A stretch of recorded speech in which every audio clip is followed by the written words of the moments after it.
What's going on, everybody, and welcome to the Other Side of the Firewall podcast, where we talk about the latest and greatest cybersecurity news, as well as we highlight those movers and shakers and glass ceiling breakers, those people of color who made it to the other side of the proverbial firewall. My name is Ryan Williams, and as always, I'm joined by Shannon Tynes. What's up? What's up? And LeVon Maynard. Hey, welcome to the show. What is going on? So thank you for tuning in. If you're tuning in chronologically, this is Tuesday's episode. Should be 206. Definitely continue to tune in. Monday, Tuesday are topics. Wednesday is our discussion. So definitely tune in for that one. Thursdays, we do Ask Us SP sometimes, where we talk to people trying to break into cyber. And then Fridays, we talk about everything else. So movies, TV, all that good stuff. So tune in throughout the week, like, share, subscribe, all that good stuff. But without further ado, I'll give it to Shannon. All right, everybody. So this one, this article is from threatpost.com. It was written by Tara Seals. And the title of this one is Authorities Fully Behead Hydra Dark Marketplace, right? So the Hydra Dark Marketplace, Germany, actually, the German authorities are the ones that took down this marketplace, which is this is one of the big, what do you call it? What am I trying to say? They call it underground market, but the share places, you know what I mean? Yeah, black market. Black market, yeah, share, yeah. For dark web trading, right? For illicit goods. So they're talking about like drugs, selling of private information and data and things like that. So this week, they actually were able to commandeer and take offline underpinning infrastructure, servers. They have a banner up now. Like if you try to go to it, instead of the working website, they have a banner up there telling you that it's down. And they actually seized $25 million in funds in the process of doing this, right? So this illegal marketplace was a Russian language darknet platform that was accessible via Tor. And they suspect it's been up since at least 2015, right? But they actually have a quote here. Let's see here if I can find this now. Frankfurt's public prosecutor in Germany's Federal Criminal Police Office. Their focus was on trading in illegal narcotics, right?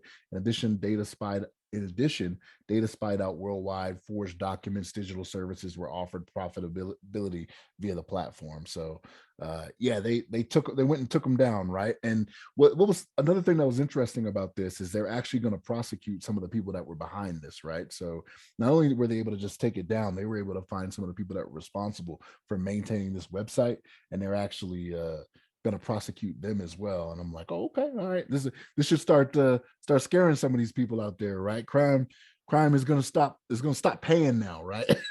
like it used to.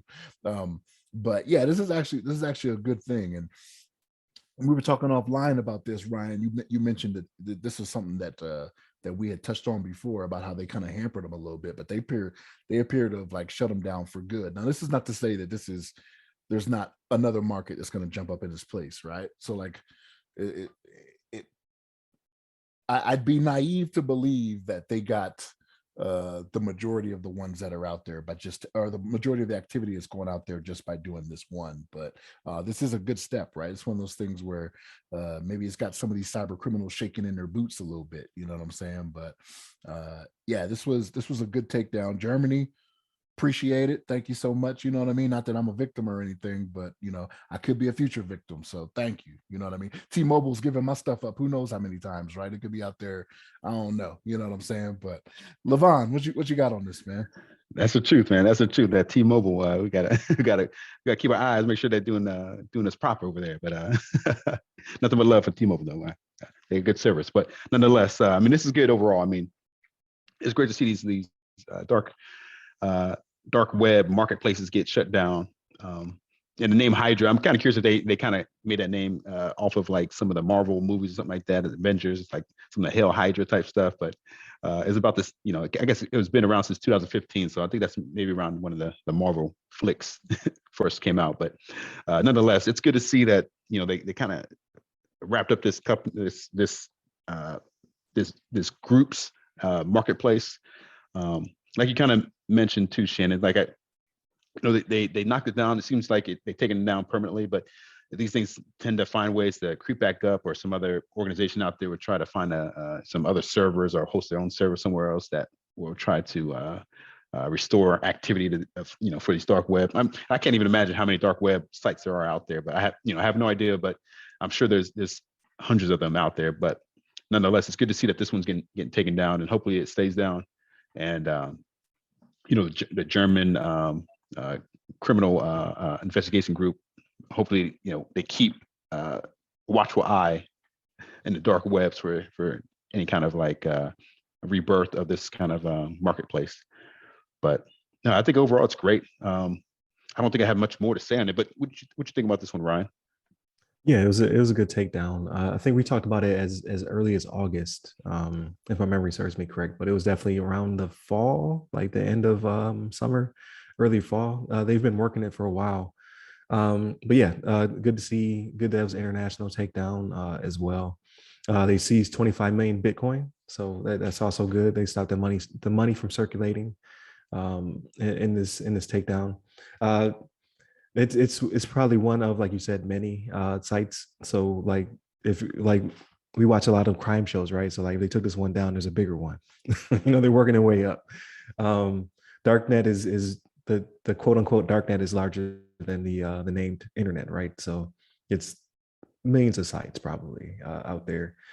This one was primarily narcotics and PII, but there's some out there selling people. So it's a very dark place, no pun intended. And it's good to see the crackdown and the prosecution. So that's something that typically doesn't happen either, at least not publicly. They don't talk about it. So it's good. It's a good show of force, and it should hopefully discourage people, because people will justify anything. They're probably like, we're keeping the internet free or something like that. But no, you're selling drugs and drugs and guns and people's information. So you're not selling video games or what I mean, something I can't buy from Amazon or something like that. Like it's not a marketplace that's saving me money. I'm buying things that I should not be able to own or get a hold of, at least not in that form, shape, or form. So it's good. I can't say that enough, that they took it down. So we'll see what the future holds. Like again, if this one goes down, like you said, another one will pop up, or at least a piece of it will pop up. But ultimately, I think they're working their way up, and it shows that the authorities on an international level are very embedded in these darknet websites. So if you are trading, you don't know who you're trading to. You're out here trying to hire a hitman, you go into jail. Or what's the dude from NBC? It'll pop up in your house if you're trying to talk to underage people. Yeah, Chris Hansen's gonna pop up pretty soon. So just stop doing what you're doing, and you'll make the world a better place, as well as you keep yourself safe. So my 2 cents. With that being said, I'll go ahead and end this episode. Definitely continue to tune in. Monday, Tuesday are topics. Wednesday's discussion talks about burnout when it comes to people in high levels in cybersecurity. So it's definitely a good topic. No Thursday's Ask Us SP this week, but I'm working on getting some people booked up. And then Friday, talk about everything else. So a lot of TV talk. There's a lot of shows that came out that we may or may not be in lockstep in. But definitely tune in, hit us up on all our social medias. Definitely subscribe to the YouTube channel. I saw some people subscribing, so I like that. And then just tell your friends about the podcast, like, share, subscribe, all that good stuff. Hit me up personally. I'm at RY Security Guy. That's RY Security Guy. I'm on Clubhouse, LinkedIn, TikTok, and Twitter. And you, LeVon? Oh, I'm sorry about that. Yeah, you can hit me up on the Twitters at LeVon Maynard. There it is. Stay safe, stay secure. Take care.